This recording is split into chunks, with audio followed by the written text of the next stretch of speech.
Hello, tuners and historians. My name is Christina, and this is Effed Mythology.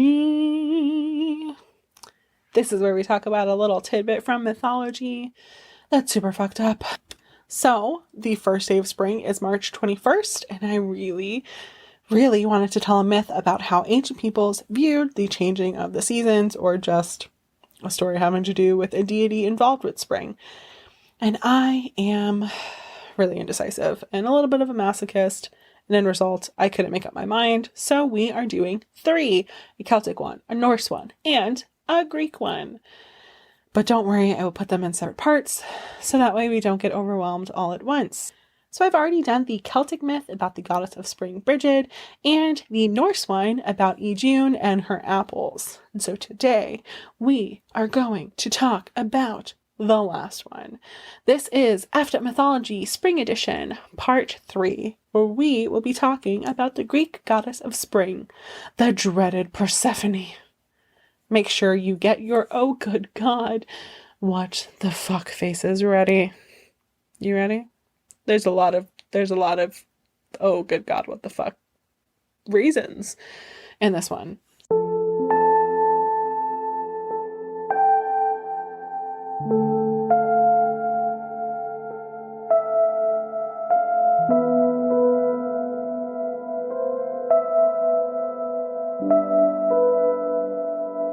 Persephone, goddess of spring, was picking flowers one day when suddenly the earth began to tremble and shake. It split open, and from the vault a figure emerged. Persephone screamed for her mother, but it was too late. She was pulled into the underworld. The vault closed above her, and she would never be the same again. Now that is a Greek technique called in media res, which basically means in the midst of things. It starts right in the middle of the action, and then you find out how we got here. So, how the fuck did we get here? And then what happened? Persephone was born Kor or Cora, depending on your translation. She is the maiden goddess of spring. Her name even translates to maiden. She is a daughter of Demeter, goddess of the harvest, grain, fertility, and Zeus, king of the gods, ruler, protector, god of the sky and thunder, and also brother of Demeter. Yeah. We got lots of incest today. Cora was so wonderful and enchanting that all the gods wanted her and proposed to her, but Demeter refused and hid her away in the countryside and told her that she would be just like Athena and Artemis and would never marry and forever stay a virgin, which sounds weirdly possessive of your daughter's virginity, Demeter, but okay. Hidden as she was, though, there was one god who still spied on her. Hades, god of the underworld, which suited him really well. A lot of the other gods thought that he was weird and disagreeable and had an attitude problem, and he didn't think very highly of the other gods either, so he barely ever emerged to the world of the living and went to Mount Olympus, home of the gods, even less. But one day, he saw Cora gathering flowers in a field and was immediately infatuated with her and ventured up to Mount Olympus to talk to his brother and her father, Zeus. He asked for Cora, his niece's, hand in marriage, and Zeus thought of his relationship with his sister/consort and how she would feel if his daughter/niece were to be married off to the god of the underworld, which was also Demeter's brother and Cora's uncle. Right? Yes. Please don't partake in incest, people. It makes family trees very confusing for people. It's me, I'm people, and I had to do a lot of math earlier to try and figure out if these connections were all there were, or if there was like some random cousin relation thrown in there somewhere. So just, there are a lot of people in the world, just don't do it. So Zeus decides to take the diplomatic approach and tells him, I cannot tell you yes, because that would upset my sister, and also your sister. But I can't tell you no, because that would upset you, my brother. And Hades is like, well, I mean, you didn't say no. So Demeter had given Cora a magic paint box that she took with her when she went among the flowers and painted them with colors and faces that the flowers still wear today. And then she would pick these flowers and bring them home to her mother and show her her handiwork, and I guess hung them up on the fridge or something. One day, Cora was in the field with some nymphs that Demeter appointed to guard her, painting and picking the flowers. Cora and the girls gathered purple crocuses, blue irises, and hyacinths. But she saw the most beautiful narcissus flower a little ways away from her usual area, but she just had to have it to bring it home to her mother. So she went after the narcissus flower, which was farther away than she thought it was. She was out of sight of the nymphs when suddenly the earth began to shake and tremble, and it seemed like thunder was coming up from under the ground itself. She looked around her in fear, and the hillside split open. A golden chariot pulled by black horses erupted from the crevice, steered by a mysterious hooded figure. Cora screamed for her mother, but it was too late. She was dragged into the vault. When her nymph companions came to look for her, they could find no trace of her. The ground healed, and it was as if nothing happened. And Demeter's grief knew no bounds. For 9 days she wandered looking for her daughter, asking gods and mortals alike if they saw her or heard her or knew what happened to her. She eventually ran into Hecate, goddess of magic and witchcraft and creatures of the night. She's a badass and I love her. She tells Demeter, I don't know what happened to her, but I did hear her scream, and I will do my best to help you find your daughter.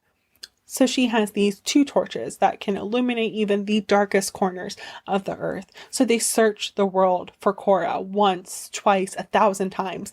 They look in all of the nooks and crannies and caverns and caves, but Cora is nowhere to be found. Time passes, and Demeter is neglecting her duties as a goddess of the harvest, and people start starving. And finally, Helios, titan of the sun, who rides his golden chariot across the sky each day and sees all, pities her and pities all of the starving people on earth. He tells her, I feel for you, Demeter, and I see all as I ride across the sky, and it was Hades who took your daughter, and Zeus knew about it. You know that cliche, there's no wrath like a woman scorned? There's no wrath like the goddess of agriculture whose daughter has been stolen by the fucking god of the underworld. So Demeter's like, fucking really? Really? Zeus, really? That's our daughter. And Zeus tries to play it off, and it's like, I had no idea what is that what happened? I had no idea. Oh, that's terrible. But I mean, she's a goddess, Demeter. She has to marry a god. You don't want her marrying down, right? I mean, she's my daughter. She can't just marry a mortal. And I mean, this is a pretty good match for her, all things considered. I mean, he's the god of the entire underworld. That's 1/3 of our realm. I mean, she could do worse. And Demeter does not agree, and basically is like, oh, you thought it was bad before? And that people were starving before? Okay. And then she disguises herself as a mortal and stops doing all of her duties as a goddess and lets everything continue to die and people continue to starve, literally to death, which I find kind of ironic because her daughter was kidnapped and thought to be dead and in the underworld. And in result, she is sending troves of people's children to the underworld, because even if you are 80 years old, you are still somebody's child.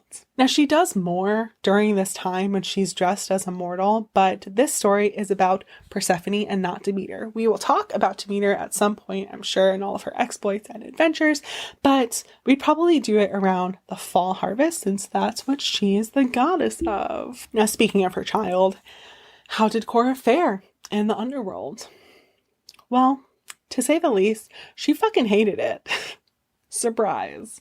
She missed the sun and the flowers, and most of all, her mother, the most important person in the world to her. She cried constantly and refused to eat or drink anything. She refused to even speak to Hades. And he tried to, at first, buy her affection. He showered her with gold and jewels and had the most beautiful gowns made for her out of the purest silk. He called in all of the acrobats and dancers and actors and singers to entertain her and try to make her smile. He was trying to show her that he really did care for her and that the underworld wasn't that bad of a place. And yeah, I mean, Hades, you're being really nice to her, but you never start a wedding with a kidnapping. What the fuck did you think was going to happen, man? And during this time, people are still dying of starvation and praying to Zeus to save them. And he comes to Demeter and tells her, you have to stop. People are dying. Like, I am the father of all, and my children are dying. And Demeter's like, aww. It fucking sucks when something happens to your kids, huh? So Zeus finally gives in and tells her that he will send Hermes, god of the underworld and liminal spaces, down to Tartarus, the underworld. Hermes is one of the only gods that can freely go to the underworld and bring people with him. Zeus tells Demeter that if their daughter hasn't eaten anything during her time in the underworld, that she can be returned to Demeter. But if she's eaten something, then she is no longer a prisoner. She is now a guest by the ancient law of abode, and she would have to stay in the underworld with Hades forever as his bride. And there's nothing that I'd be able to do about it. And Demeter's like, oh no, my daughter would never. So Hermes goes down to the underworld and takes Zeus and Demeter with him, and Cora is so happy to see her mother and finally go home. She attempts to leave with her mother, but something stops her. The Fates emerge and tell her she can't leave. She consumed food while she was in the underworld, and therefore now she is tied there forever. Cora objects. I didn't eat anything while I was here. This is bullshit, guys. And then Ascalaphus speaks up. Actually, Cora, you did eat something. Literally like 5 minutes ago. So what had happened was Ascalaphus, the gardener of the underworld, fucking hated Demeter because one day she turned him into a lizard for laughing at her.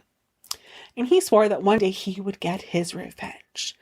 News reaches the underworld that Hermes was coming, so he approached her in the orchard and split open a nice juicy pomegranate and nonchalantly offered her half as a farewell present. Now, different translations say different things. Some say that she may have absentmindedly just eaten one before she realized what she was doing and stopped. And others say she ate 4 to 6 seeds deliberately because it was only food from Hades that she was refusing. And surely, little pomegranate seeds don't count. But regardless of if she ate 1 or 1,000, she still ate food of the underworld, and the law was the law. And Demeter was fucking pissed. She summoned a giant boulder to crush Ascalaphus, but he was already dead and in the underworld, so he literally just chilled there for a really long time until he was freed by Heracles. She swore that the world would die, that she would never let anything grow again, and would take pleasure in watching the world die. And Zeus is like, I have no idea what to do. And that's when Mama Rhea comes in. Rhea is the Titan goddess of fertility, motherhood, comfort, and ease, and mother of Zeus, Hades, and Demeter, and grandmother and mother-in-law to Persephone. She offers a compromise that everyone would be comfortable with because she's really good at her goddess role. She proposes that because Persephone ate food of the underworld, she was, in fact, wife of Hades and had to reside there with him in the underworld. And Demeter was like, no. And Rhea's like, dude, let me fucking finish. So she'll reside in the underworld, but only for part of the year. And the other part of the year, she will be with her mother. Some translations say that they split it 50-50, and others say that she spent 4 months with Hades and the rest of the year with her mom. And Hades is like, no. So everyone's upset. No one's happy. It's the perfect solution. So every year when Persephone is with her husband in the underworld, Demeter mourns her and everything dies. But when Persephone returns to her, the world is filled again with life and happiness, and all of the flowers bloom and the plants grow.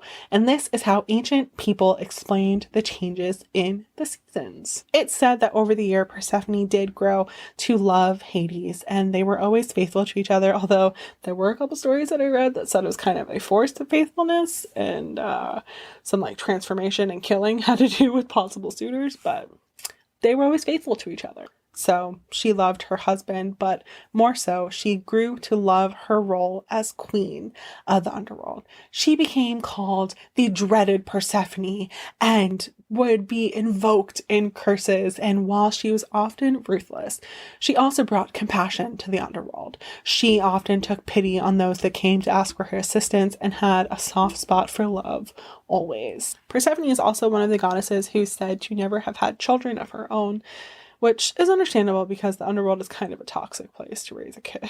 But what about her name? Her name is Cora, but also Persephone. So like, what? Why? How? Why? Well, when Persephone married, she was no longer a maiden. She was a wife, so that name didn't really fit her anymore. So her name was changed to Persephone, which means bringer of destruction, which, I mean, if you think about it, she does, even if it's just by extension, because every year when she goes down into the underworld, the entire world fucking dies. So that's the story of Persephone. And as we move back into spring, I'd like to welcome her back to the land of the living. And I'm sure she's going to come up again in further stories I'm telling, because we already talked about her a little bit in the Cupid and Psyche myth. But in that one, she goes by her Roman name Proserpina, but it's basically the same story. Thank you so much for listening today. If there is a story from history or mythology that you would like to hear me talk about, please reach out. I'm always looking for new ideas. And if you like what you heard, please consider subscribing. That way you get notified every time I release a new episode. And remember, history may be watching you, so don't fuck it up. Bye!